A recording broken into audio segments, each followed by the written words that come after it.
Bonjour ou bonsoir à tous, vous qui regardez les vidéos que ce soit le jour ou la nuit. Ici DVD Pro Catch. Je tenais tout d'abord à m'excuser d'en avoir pas sorti de vidéo hier, car vu comment, même pas hier, hier et avant-hier, vu comment on m'avait coupé la connexion pour avoir une nouvelle connexion voilà, je vais pas rentrer tous dans les détails, mais voilà.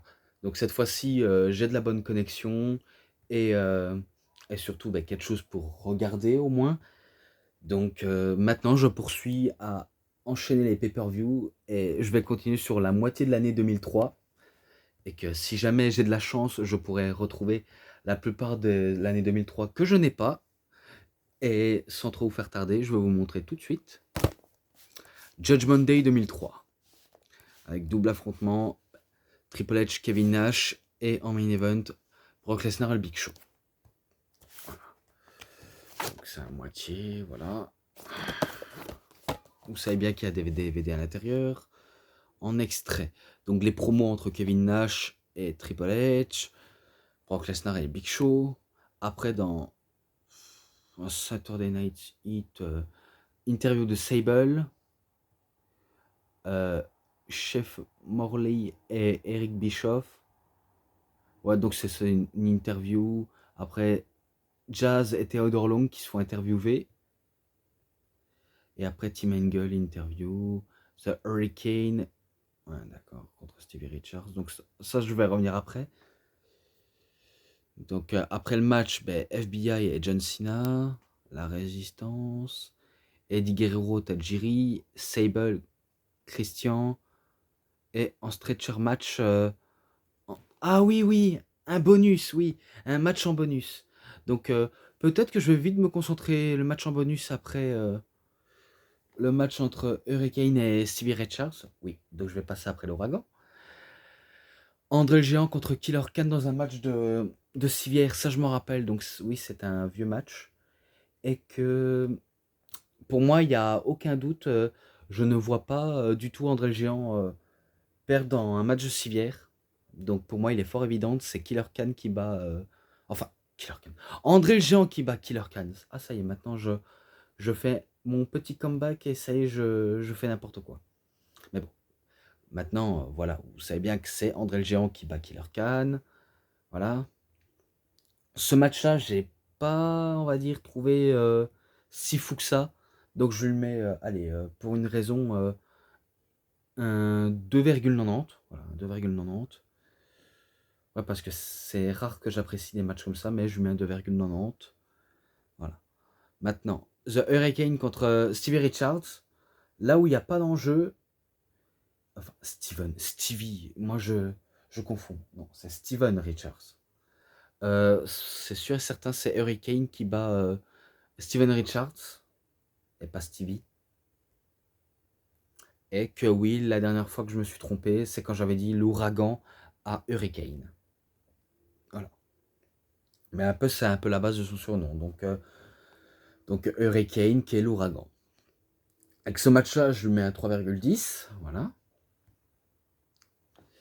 Maintenant, je passe directement au match. Tout d'abord, John Cena et le FBI. Attendez, et si je me trompe pas, il y avait, il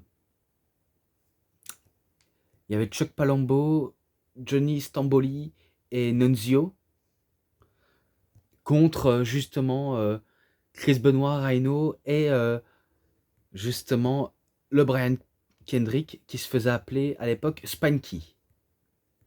Ouais, même sous le circuit indépendant, il s'appelait Spanky. Ou encore, je crois, au Japon, il se faisait appeler.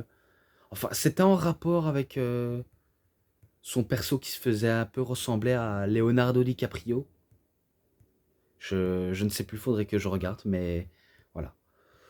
Donc, un match à 3 assez brutal pour commencer directement le show. Et tout de suite, ça part en trash talk avec un petit freestyle au niveau de John Cena qui enchaînait les freestyles pour mieux lancer des petits pics avant la rencontre. Et Tandis que l'autre côté, c'est pas, on va dire, que des promos. Eux, c'est plus de la bagarre et le meilleur en ressort vainqueur, hein. Moi, je pensais un seul instant que ce serait Chris Benoit, Rhino et Spanky qui allaient remporter le match. Eh ben finalement, si je me trompe pas, c'est John Cena qui fait un, un FU sur Spanky. Voilà, Spanky. Et, euh, et c'est lui qui remporte le match pour son équipe. Donc voilà. Ce match-là, allez, je mets 3,5 pour ce début de rencontre. Voilà. Après, encore un match par équipe. Oui, la résistance, Sylvain Grenier, René Dupré. Pourquoi? Des fois, je me demande pourquoi je confonds les deux en même temps. Contre, attendez, si je me trompe pas et que je me dis que c'est sûrement une blague, contre Scott Steiner et Test, qui étaient accompagnés par Stacy Kimbler.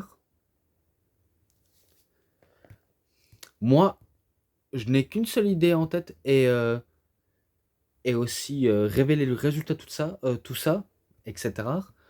Moi, je pensais que ce serait Test et Scott Steiner qui remporteraient le match face aux soi-disant faux Français, même si on sait que c'est des Québécois. Donc j'aurais préféré que ce soit eux qui battent la résistance. Eh ben, après des longues échanges de prises et de batailles à répétition, eh ben, je pensais que ce serait le cas, mais finalement non. C'est victoire de la résistance. Donc oui, c'est victoire de Sylvain Grenier et René Dupré. Donc ce match-là assez étonnant, vraiment assez étonnant, qui est un peu le même niveau que le match à 6.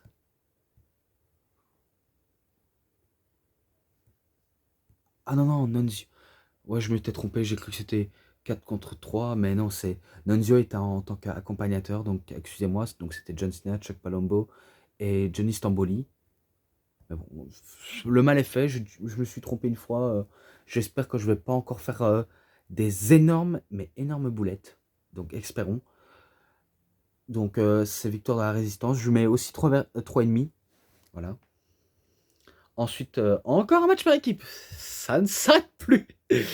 Eddie Guerrero et Tajiri contre The World Greatest Tag Teams, qu'on peut qualifier de Team Angle. Shelton Benjamin et Charlie Haas, qui étaient les champions par équipe. Oui, pour les titres par équipe. Donc non, vous ne faites pas erreur. Voilà.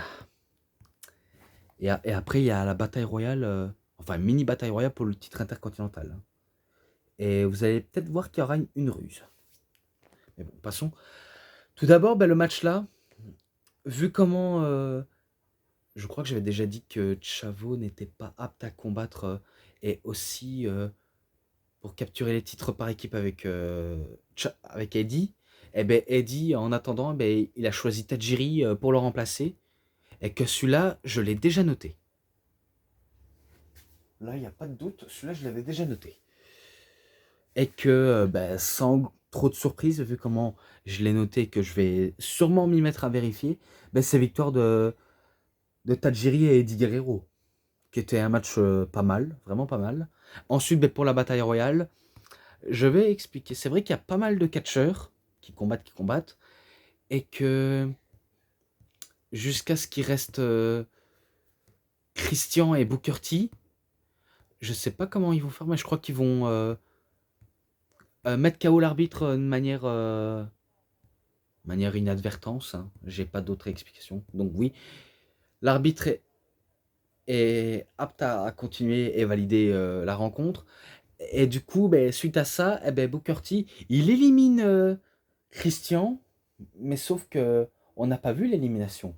Enfin, nous, en tant que spectateurs et téléspectateurs, on le voit, mais l'arbitre n'a pas vu, donc il peut pas valider le l'élimination. Vous m'avez compris. Et du coup, ça permet largement à Christian de remonter sur le ring, de prendre la ceinture, de mettre KO, de faire un kill switch et attendre que l'arbitre se mette debout et qui balance Booker T par-dessus la troisième corde. Et du coup, c'est Christian Cage, enfin Christian tout court, qui gagne la bataille royale pour le titre intercontinental. Donc c'est lui le nouveau champion intercontinental. Et ce match-là, 3,40. Voilà, 3,40. Ensuite, l'autre, ce n'est pas un match. Enfin, vous allez peut-être croire que c'est un match, mais un match qui n'en est pas une. Et je sais qu'il y avait pas mal de sainements avec Stone Cold Steve Austin et Eric Bischoff. Vu comment c'est Stone Cold qui tient le pouvoir et qui prend, on va dire, Eric Bischoff par les boules, comme j'aimerais expliquer, un peu vulgairement, mais bon, vous m'avez compris. Eh ben, je me rappelle qu'il faisait bouffer des burgers, boire des bières, bref, il met la vie de Eric Bischoff un véritable bordel sans nom. Et que là, concernant ce soi-disant match, donc match de défi de bikini, donc celui qui présente les deux femmes entre Tori Wilson et Sable, eh ben, c'est Taz, donc c'est lui qui présente les deux femmes, même si je sais que Jerry Lawler n'est pas loin, car au commentaire, ben, on le voit la bouche bée, quoi, et les yeux ronds, en disant oh là là, t'as vu comment elle s'est déshabillée? Parce que, oui, à la fin, les deux finissent à moitié nus, hein, même s'ils ont un mini bikini, vous voyez, un mini soutif qui cache les tétons, ce que vous voulez. Donc, et aussi ben, un mini string pour cacher la techa, mais par contre pas les fessiers. Et que, par contre, je trouvais ça assez bizarre quand même, hein, parce que là on aurait dit un peu du côté LGBT+, on aurait dit un peu ça, mais sauf qu'elles ne sont pas LGBT, car je me rappelle d'un petit storyline où Sable monte ses seins à Tori Wilson, bien sûr on ne le voit pas, et après ben, Tori Wilson, pas qu'elle twerk, mais elle se frotte à Sable, et après ben, à la fin de ce scènement, là c'est justement à la fin de ce scènement de concours de bikini, et ben, elles font un kiss magic, magic kiss, on va dire le bisou magique. L'air de dire à Sable, t'as vu, j'ai gagné, maintenant, je m'en vais, bye. Donc oui, c'est Tori Wilson qui bat Sable. Je je vais pas le noter celui-là, car c'est pas un match, hein, donc excusez-moi, mais je vais pas le noter. Donc celui-là, je le note pas du tout. Je crois que je vais le marquer en description. Tori Wilson, Sable, je le note pas. De toute façon, c'est un peu le cas, je vais pas le noter. Voilà. Le match suivant, cette fois-ci, Mister America, qui est Hulk Hogan, et que il affronte Roddy Piper, et que dans le coin de Mister America, c'était Zach Gowen, et dans le coin de Piper, ben, Sean Ware. Ouais, vous voyez, ils sont marqués. Sauf, sauf Zach Gowen. À mon avis, il vient à la fin, Zach Gowen. Et qu'à l'époque, on pouvait plus mentionner Hulk Hogan, vu comment, dans les storylines, il était comme soi-disant viré. Ou ouais, comme radié, mais sauf que voilà, le truc est cramé, on a compris qui était derrière le costume, hein. Faut pas qu'ils nous prennent pour des cons, hein. Donc on n'est pas si bête que ça. Mais attendez, faut que je regarde si j'ai pas une liste. Non, j'ai aucune liste. Même si c'est à la dernière minute, mais voilà. Euh, un match peu intéressant, honnêtement, avec Mister America et Roddy Piper. Bon, certes, c'est plus l'époque de la magie des années 80, mais voilà. De toute façon, je le vois à des kilomètres, c'est victoire de Hulk Hogan en tant que Mister America. Et que ce match-là, allez, je mets allez, un petit 3,20. Un petit 3,20, même si ça me fait mal de dire ça, mais voilà. Ensuite, oui. Kevin Nash accompagné par Shawn Michaels contre Triple H accompagné par Ric Flair. Donc match pour le titre du monde poids lourd. Enfin quelque chose à se mettre sous la dent et à se régaler. Oui. Vu comment Kevin Nash était revenu pour essayer d'arranger ses deux meilleurs amis à faire la paix, et que Triple H ne voulait rien entendre de Kevin Nash, lui tout ce qu'il voulait entendre c'était es-tu avec moi ou avec Sean? Donc lui, c'était ça sa seule réponse. Soit tu es avec moi, soit tu es contre moi. Donc si tu es avec moi, tu vas monter plus haut avec moi. Et si tu n'es pas avec moi, ben, tu vas redescendre plus bas. Donc, euh, donc c'est sa prédiction à Triple H. Donc c'est là où ça va leur mener à leur match. Où, où Kevin Nash et bien sûr Triple H ils vont se disputer pour le titre. Et que là on se dit, il y a peu de chances que Kevin Nash devienne champion. Ouais, parce qu'on se dit ça à l'époque. Il pourrait devenir champion car on en a marre du terreur de règne de Triple H. Mais si jamais Kevin Nash devient champion et qu'il il perd, il la regagne, il perd, il la regagne, là ça va être encore plus lassant en tant que règne de terreur. Hein. Mais c'est vrai que Triple H, il règne en maître hein, avec son titre. Mais qu'il essaie de plus au mieux de le mettre en valeur.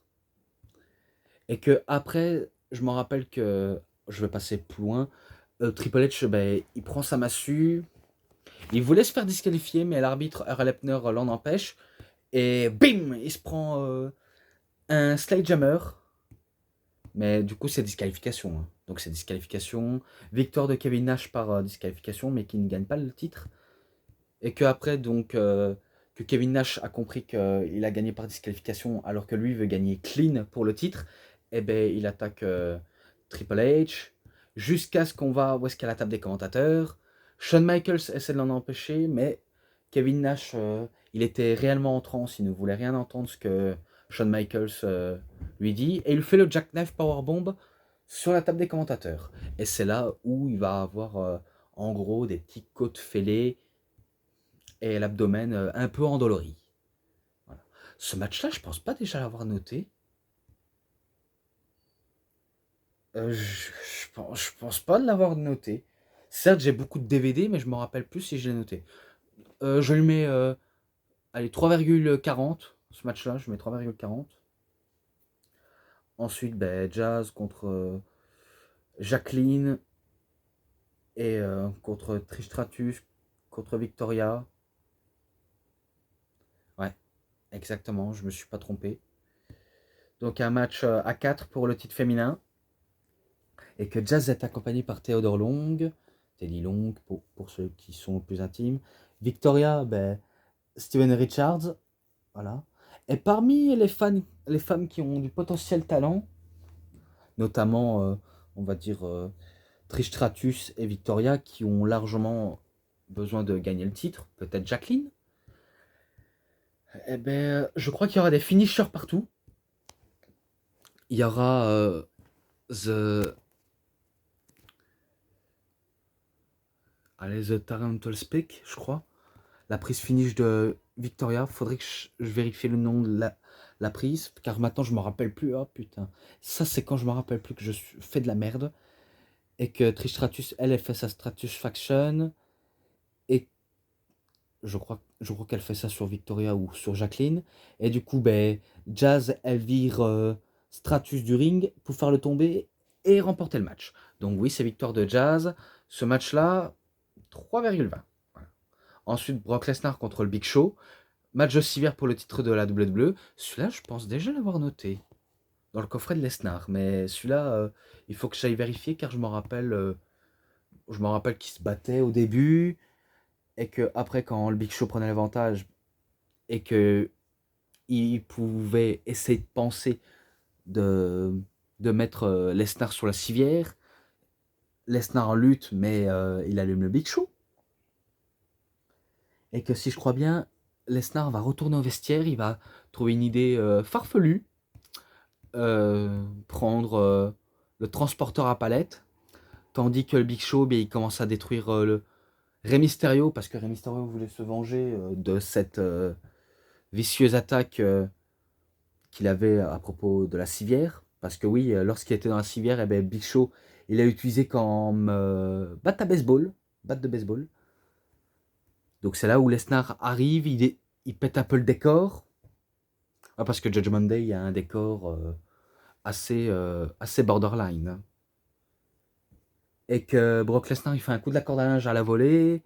Il lui fait un F5 sur le Big Show. Il met sur la civière, puis le transporteur à palette. Et il traverse la ligne au KLM et il remporte le titre. Enfin, il est toujours champion, mais il conserve son titre. Donc, victoire de Lesnar, ce match-là en description si je l'ai noté ou pas. Et voilà. Donc, terminé pour cette review. Pour ce qui est match, bonus, sainement, match, bonus, sainement, promo ensemble. Je lui mets... allez, je lui mets un 3,70. Voilà, un 3,70. La dernière fois, j'avais mis un 3,60, mais là, un 3,70. Voilà. Et avant qu'on se quitte, je vais vous montrer un coffret que je suis en train de regarder en ce moment. Donc voilà, sans trop vous tarder. L'histoire du titre de la WWE de 1963 à 2006. Donc voilà. Donc en ce moment, je suis en train de le regarder. Par contre, à votre plus grand malheur, il n'existe pas de version française. Donc il est en version anglaise. Et j'aime bien la tranche, c'est vraiment comme un livre. Et vu comment le titre de la WWE, comme le titre du monde poids lourd et intercontinental, même des États-Unis, ont un lourd histoire derrière eux, donc c'est intéressant et je suis content de l'avoir quand même.